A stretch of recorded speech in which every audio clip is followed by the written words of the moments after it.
तेव्हा परभणीला संविधानाच्या रक्षणासाठी रस्त्यावर उतरलेला सोमनाथ सूर्यवंशी पोलीस कोठडीत मारला जातो. आंदोलन करायला कोण उतरतं? आंबेडकरी समाज फक्त, बाकीचे बघत राहतात.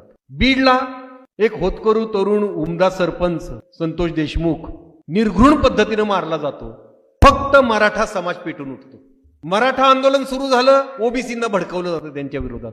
आपला एक माजी राज्यपाल येतो, तो उघड सावित्रीबाई फुले महात्मा फुलेंवर काही अर्वाच्या शब्दात बोलतो. आपल्या देशाचा एक उच्च पदस्थ नेता डॉक्टर बाबासाहेब आंबेडकरांविषयी हिणकस वक्तव्य करतो. इंद्रजित सावंतांनी छत्रपती संभाजी महाराजांचे गद्दार कोण होते हे शोधून काढलं, म्हणून प्रशांत कोरटकर सारखा नीच विचारधारेतल्या गटारातला किडा थेट छत्रपती शिवाजी महाराज छत्रपती संभाजी महाराज यांना शिवेच देतो.